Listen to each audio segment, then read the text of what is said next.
2026, open at 5:31 p.m. I acknowledge the Kariyarra people as the traditional custodians of the land that we're meeting on and recognise their strength and resilience and pay respect to elders past, present and emerging. The purpose of the Annual General Meeting of Electors is to present the annual report for the past financial year, to allow a forum for electors to discuss the report and ask any questions relating to this during that item, and finally an opportunity for the public to raise any matters relating to the general business of the local government under Regulation 15, Local Government Administration 1996. My name is Jessica Shaw and I'm the presiding officer for this Annual General Meeting of Electors. The procedure for this meeting is determined by the presiding officer under the Local Government Act 1995 and Regulation 18, Local Government Administration Regulations 1996. The town's standing orders, Local Law 2014, apply to this meeting of electors as far as practicable under clause 19.7. This is outlined in the town's guideline for Annual General Meeting of Electors, available on the town's website and in hard copy at tonight's meeting. To facilitate the order of business this evening, I will call for any questions from electors in relation to the annual report. I will then call for an elector to move and an elector to second the acceptance of the annual report before taking a vote of electors. We will then move to general business, where I will call for written questions from electors relating to the business of local government before providing electors the opportunity to move any matters that require a decision with associated statements. Questions and matters requiring a decision from electors will be conducted under clause 6.7 and 6.8 of the town's standing orders local law. Electors will be provided with the opportunity to ask 3 questions in relation to the annual report and 3 questions in general business. Any statements in support of a matter requiring a decision in general business will be limited to no more than 5 minutes. Questions and matters requiring a decision must be provided in writing, and electors who wish to speak must state their name and address before they address the meeting. Any matter put forward for a decision by electors will be in accordance with Regulation 17, Local Government Administration. Each elector is entitled to 1 vote on each matter but does not have to vote. Only electors of the town are entitled to a vote at this meeting, and decisions will be made by a simple majority. Decisions that are made at tonight's meeting will be considered at the Ordinary Council meeting on the 25th of March 2026 under the Local Government Administration 1996 regulations. With the town entering caretaker provisions, it's anticipated that at that meeting, Commissioners will request a report be brought by the CEO to the new Council at a suitable time after the March 28, 2026 election. In accordance with Section 6.16 of the Town of Port Hedland's Standing Orders Local Law 2014, members of the public are not permitted to use any visual or audio electronic device or instrument to record the proceedings of any meeting unless that person has been given permission by the presiding member to do so. Members of the public are also reminded that in accordance with Section 617(4) of the Standing Orders, mobile telephones must be switched off and not used during the meeting. The video and audio of this meeting is being recorded and live streamed to facilitate community participation and for minute-taking purposes, which may be released upon request to third parties. Item 3.1, attendance. I note all Commissioners and staff attendance being listed under item 3.1 of the agenda. There are no attendances by telephone or instantaneous communications. There are no apologies. So item number 4, annual report. In my capacity as Chair, I'm pleased to present the Town of Port Hedland's annual report for the 2024-25 financial year. This year's report reflects a period of consolidation, delivery and preparation for the future, demonstrating how the town has continued to invest in livability, deliver essential services and position itself for long-term growth in one of Australia's most important regional communities. Port Hedland continues to play a critical role as one of Western Australia's and the nation's most important economic engines. Investment confidence remains strong.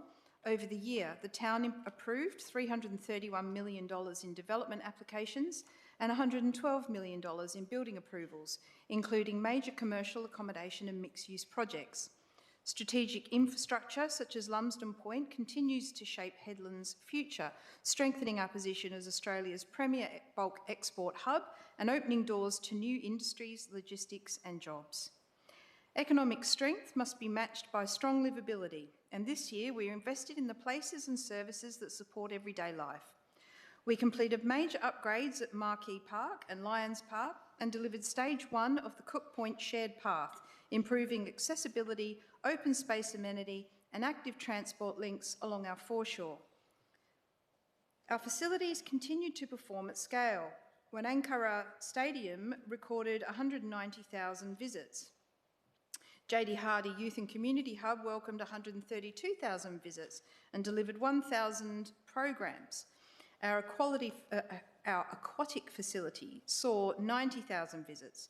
Across the year, 48,965 people attended town-delivered events. It's a very specific number, with programs like Spin Effect Spree and Good Nights Headland strengthening community pride and connection. The town continued to deliver essential services reliably and responsibly. Over the year, we delivered 1,594 community programs. Our libraries recorded 35,430 visits, and our planning and regulatory teams maintained strong approvals while supporting growth and compliance. Our commitment to safety, professionalism and excellence was recognised with the Platinum Certificate of Achievement from WorkSafe, and our Planning and Economic Development team was named Local Government Team of the Year by the Planning Institute of Australia. Proud achievements for Headland. These results reflect the dedication of our staff, many of whom choose to live and raise families here while delivering critical services to the community. Housing affordability and supply remain urgent challenges. The town progressed the Key Worker Housing Project, a proposed $40 million investment to deliver affordable homes for essential workers, and advanced a local housing strategy to guide action, advocacy and partnerships. We also secured major external funding to deliver long-term community infrastructure, including $22.5 million committed towards a new aquatic centre, $2 million towards the JD Hardy Adventure Park, and $10 million in federal funding for Wedgefield upgrades. Environmental responsibility continues to be a defining strength for Headland. The town was named WA Tidy Town Sustainable Communities Award winner and achieved national recognition, supported by our partnership with Care for Headland, which expanded containers for change access, lifted recycling, delivered large-scale cleanups and engaged thousands of residents, especially young people, in sustainability action. This annual report demonstrates a town that is financially strong, operationally capable and firmly focused on its future, with net assets exceeding $818 million and $188.6 million in reserves, and with a clear pipeline of infrastructure and housing priorities, Port Hedland is well positioned for its next phase of growth and renewal. As the town moves through its current governance arrangements, the Commission's focus is on stability, transparency and momentum, and on preparing the organisation and community for the return to an elected council in March 2026. I'd like to express our thanks to our staff, partners, volunteers and community members for your continued commitment to Headland. We look forward to building together a more livable, resilient and inclusive Port Hedland. CEO, have we received any written questions relating to the annual report? None have been received, Chair. Thank you. Do any members of the public wish to ask any questions relating to the annual report?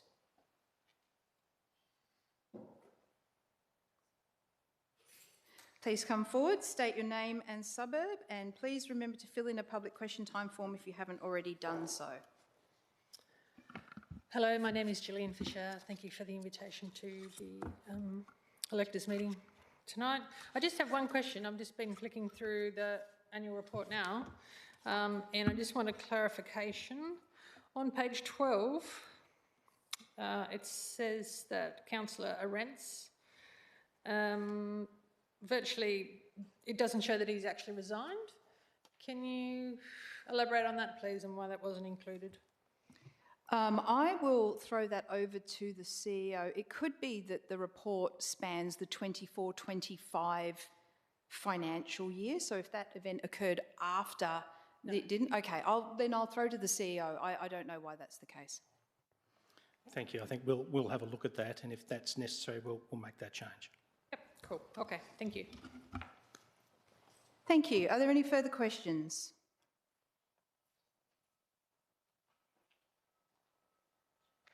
There being no further questions on the annual report, we have an officer's recommendation on the screen. Can I have a mover for that officer's recommendation? There being no mover, the motion lapses in accordance with the Town of Port Hedland standing orders. Okay. We now move on to general business. Ladies and gentlemen, this is an opportunity for electors to raise any matters of general business. This includes, firstly, written questions from electors relating to local government and general decisions and associated statements from electors. Clause 6.73 of the Town of Port Hedland Standing Orders Local Law requires those wishing to raise any matters of a general business to complete a form and place the completed form in the tray provided. If the presiding member determines that questions or statements are out of order due to the use of offensive or objectionable expressions or are defamatory, they will not be recorded nor responded to. Mr. CEO, have we received any questions from electors relating to other matters? None have been received, Chair. Okay, do we have any other questions? Thank you. Please come forward and state your name and address. Thank you, Commissioners. Jan Gillingham of 3 Symonds Street in Port Hedland. And good evening, councillors and commissioners and staff. I do have a question here, which is a general question, if that's permissible. Thank you. It is to do with the recent cyclone Mitchell, which has there has been much confusion and difficulty with understanding the alerts for the notifications of the approaching cyclone. And I would like to ask if the Town of Port Hedland could please look into this confusion and the request for the Town of Port Hedland to request for a return to previous warning systems of our blue, yellow and red alerts for cyclones only. Yes, look, thank you for the question. My understanding is that the warning systems need to be consistent statewide.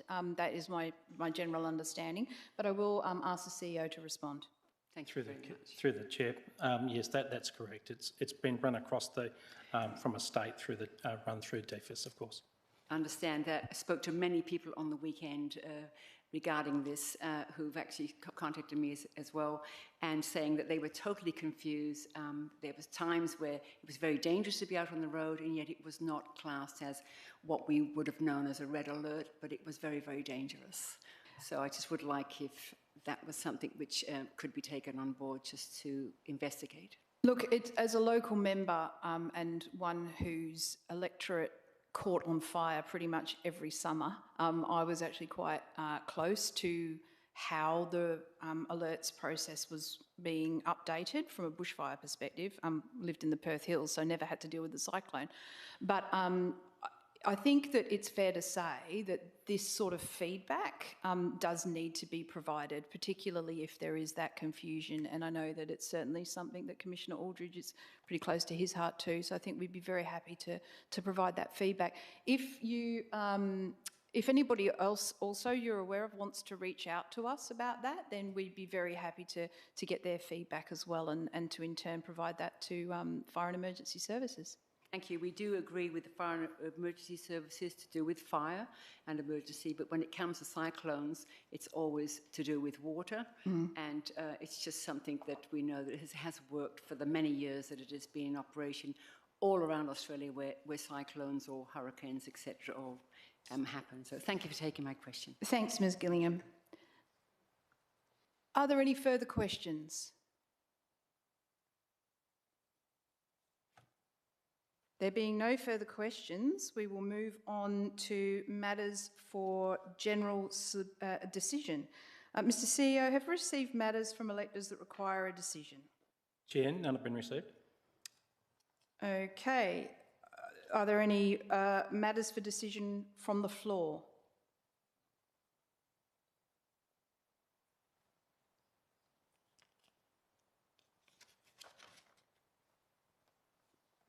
There being no matters for decision from the floor, I declare general business closed, and there being no further business, I declare the meeting closed at 5:47 p.m. Thank you for your attendance.